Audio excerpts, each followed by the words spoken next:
Times news channel देखे आप सभी दर्शकों का बहुत बहुत स्वागत है। मैं हूं रमनदीप कौर। इस वक्त की बड़ी खबर आ रही है प्रयागराज से। क्या है पूरा मामला, देखने के लिए बने रहिए हमारे साथ। संगम नगरी प्रयागराज, जहां एक तरफ भारतीय जनता पार्टी, उसके तमाम नेता मंत्री उत्तर प्रदेश में कानून व्यवस्था को दुरुस्त बताने की हमेशा कोशिश करते हैं और अच्छे कानून व्यवस्था होने का दावा भी करते रहते हैं, वहीं विपक्षी पार्टियां उत्तर प्रदेश में बिगड़ी कानून व्यवस्था का मुद्दा उठाती रहती हैं और सरकार को आईना दिखाने का काम करती हैं।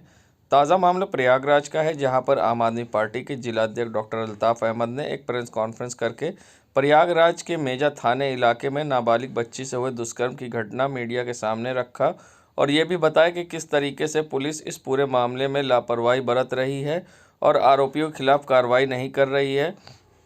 मेजा विधानसभा के उचडी में नाबालिग बच्ची के साथ हुआ बलात्कार मामले में पुलिस ने जबरन लिखाई छेड़छाड़ की रिपोर्ट, ऐसा आम आदमी पार्टी के जिलाध्यक्ष डॉक्टर अल्ताफ़ अहमद का कहना है। साथ ही ये भी कहना है कि आरोपी का चाचा ब्लॉक प्रमुख है और साथ ही वे भाजपा का कार्यकर्ता भी है। ऐसे में क्या कुछ कहना है उनका इस पूरे मामले पर और क्या कुछ कहना है पीड़ित का और पीड़ित की मां का, आइए सुनाते हैं आपको। उत्तर प्रदेश सरकार यानी योगी सरकार लगातार बेटी बचाओ और बेटी पढ़ाओ की बात करती है, लेकिन उन्हीं के इस शासनकाल में एक बड़ी दुर्घटना हुई है। ये ऊंचडी मेजा का मामला है, जिसमें अभिषेक भारतीय नाम का एक शख्स है जो उसी गांव का रहने वाला है। एक 13 साल की मासूम सी बच्ची, छोटी सी बच्ची को रात के अंधेरे में घसीट कर लेके जाता है, उसके साथ रात भर रेप करता है।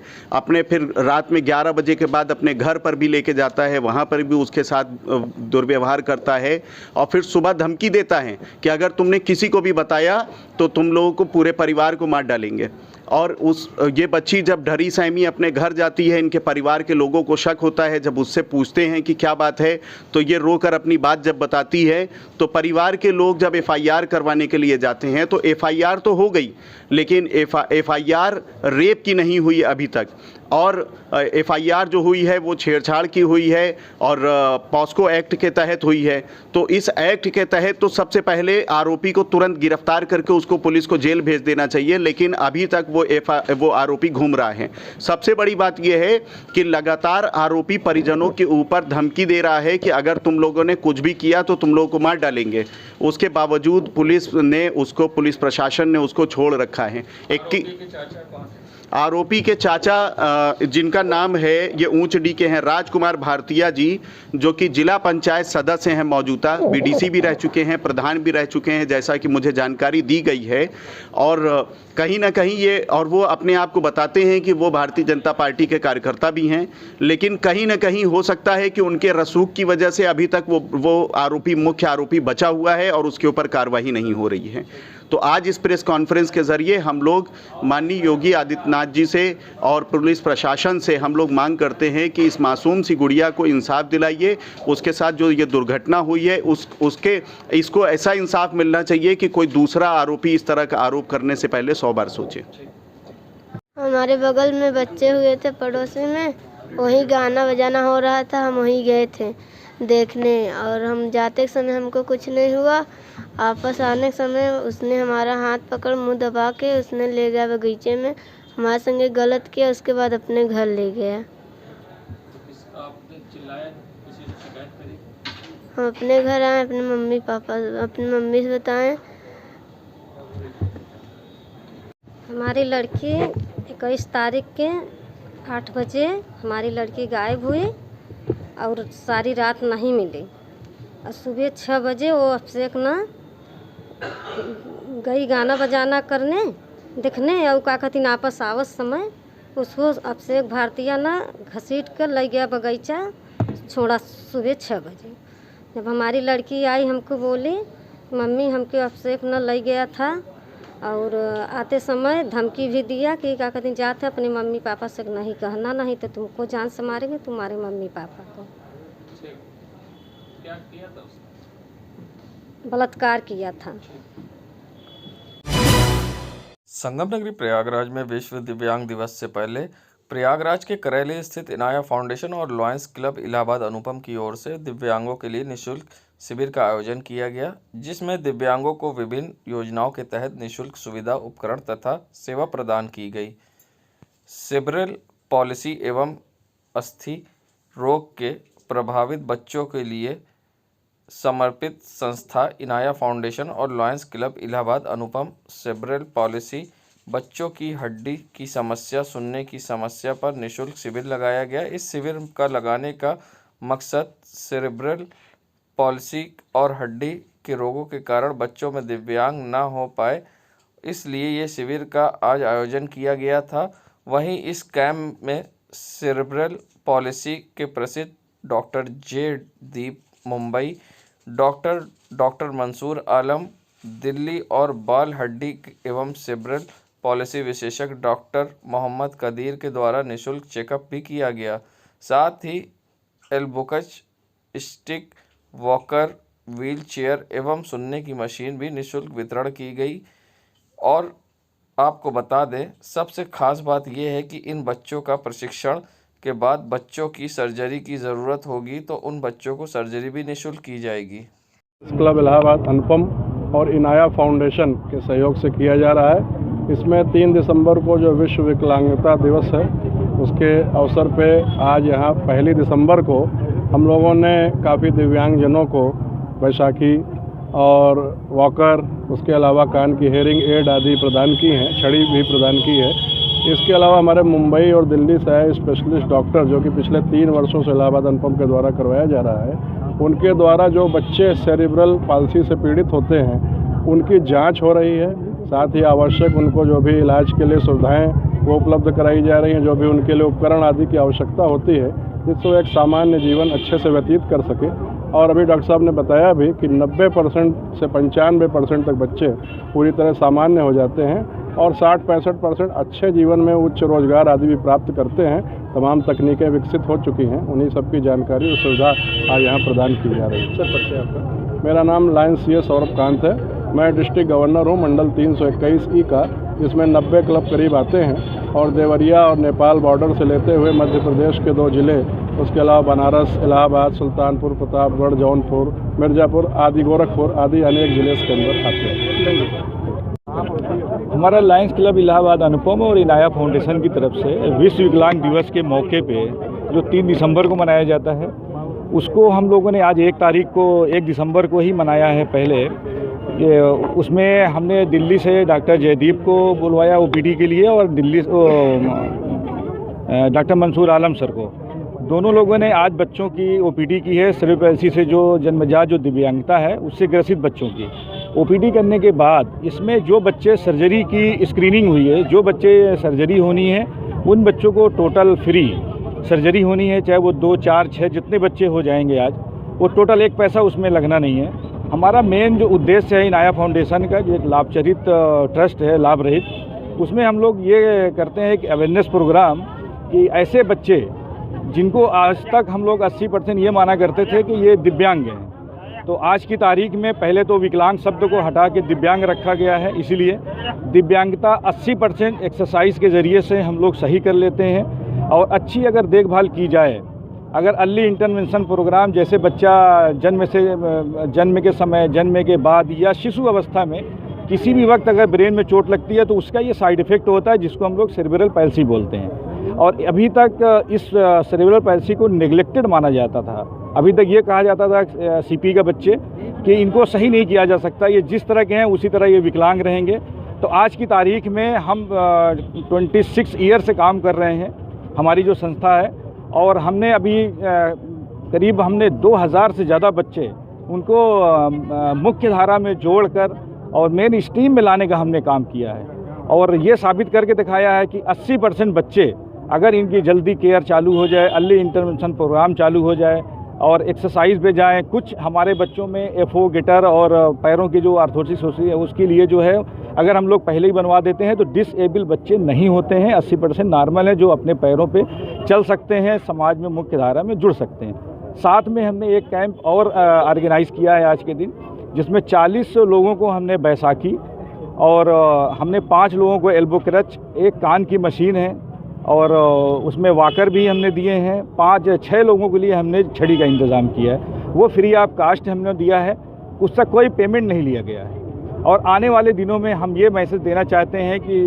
जितने भी इस समाज में अगर आपको या आपके ज़रिए या आपका कोई मैसेज सुन रहा हो आपके सोशल मीडिया के माध्यम से, तो जन्मजात जो ये दिव्यांगता है जिसको हम लोग सेरिब्रल पैल्सी बोलते हैं, ये क्योर हो सकती है, ये विकलांगता नहीं है, ये ना ये अभिशाप है, इसको अभिशाप ना समझा जाए, ये इलाज।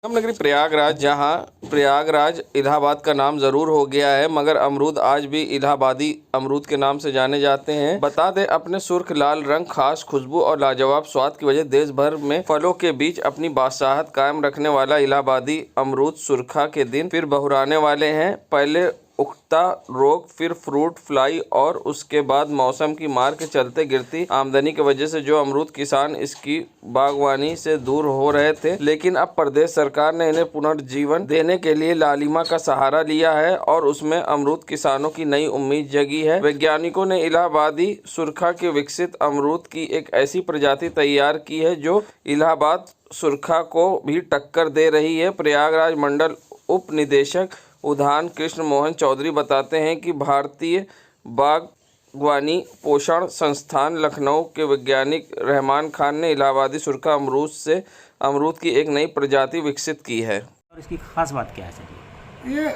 इलाहाबाद की जो फेमस वैरायटी है, जो प्रसिद्ध है, वो सेबिया, जो लाल कलर का अमरूद होता है। ठंडी के महीने में जब ज़्यादा ठंड होती है तो इस अमरूद में ऊपर से इसके छिलका लाल हो जाता है, इसका सुबास बहुत अच्छा आता है और बहुत ही अच्छे दाम पर बिकता है बाजार में, तो किसान को ज़्यादा आय मिलती है। ये सेबिया अमरूद जो हमारे एक कर्क रेखा है और इलाहाबाद के हवाई अड्डा जो बमरौली है उसी के कर्क रेखा से 10 किलोमीटर दाहिने 10 किलोमीटर बाएं और गंगा और यमुना के द्वाबे में होती है।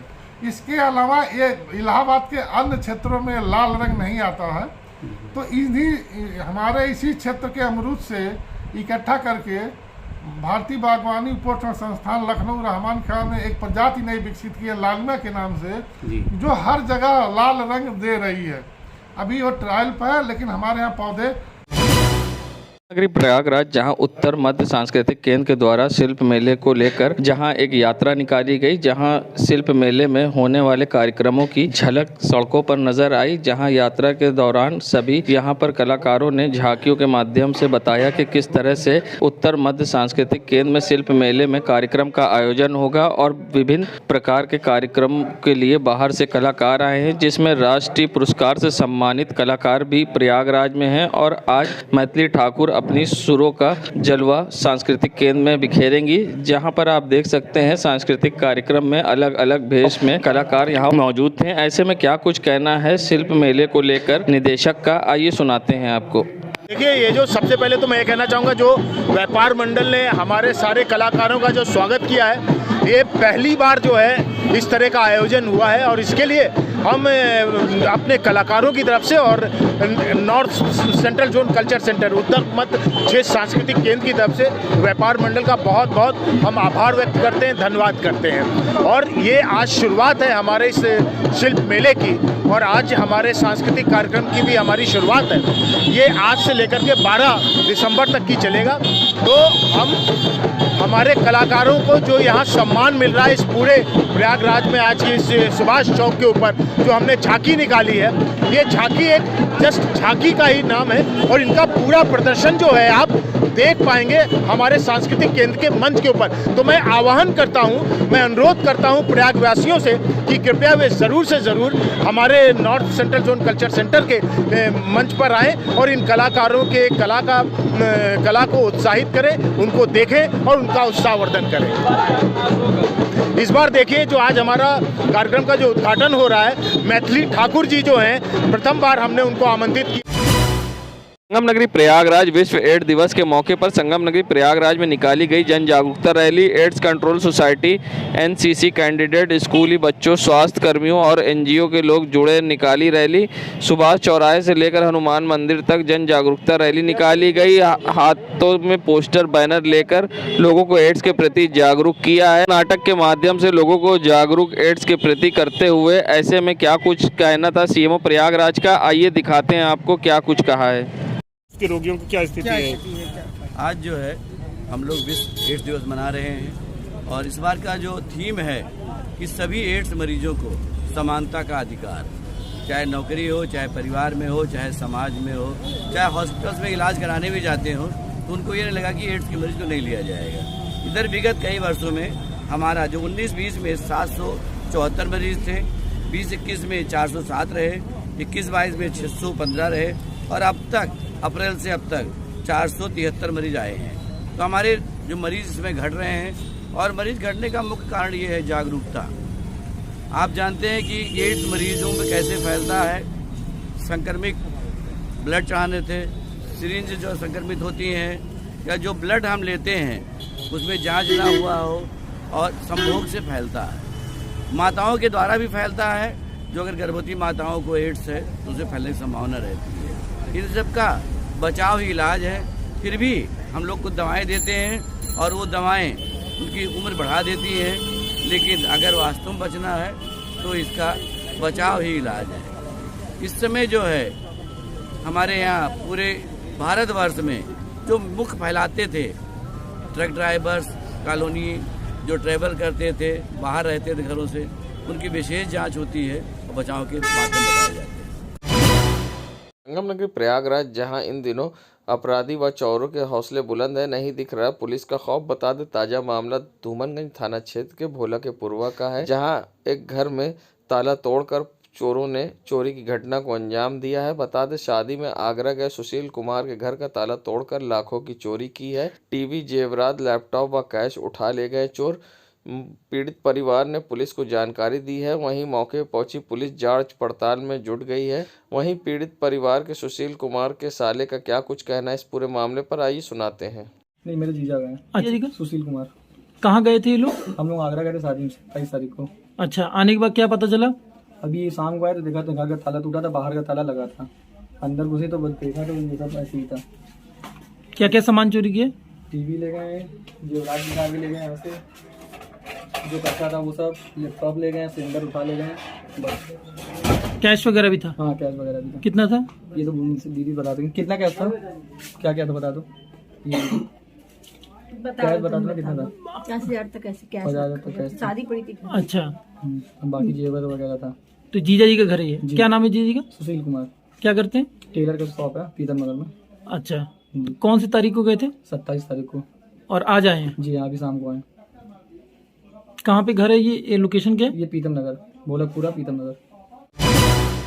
संगम नगरी प्रयागराज में जहां विद्युत विभाग के कर्मचारी तीसरे दिन भी अनिश्चितकालीन विरोध प्रदर्शन पर बैठे रहे, जहां उनका कहना है कि उनकी जब तक मांगों को पूरा नहीं किया जाएगा वे कार्य नहीं करेंगे और पूरी तरह से दफ्तर का कार्य का बहिष्कार किया गया है। ऐसे में कार्यालयों में काम नहीं हो रहे हैं। जहां उन्होंने कहा था कि विद्युत सप्लाई को ठप नहीं करेंगे, मगर कार्यालय में होने वाले कार्य को पूरी तरह से ठप कर दिया गया है। वहीं अपनी मांग को लेकर विद्युत राज्य कर्मचारी व अन्य लोग भी यहां पर बैठे हैं और जिला संयुक्त विद्युत विभाग कर्मचारी के लोगों ने यहां पर विरोध प्रदर्शन किया है।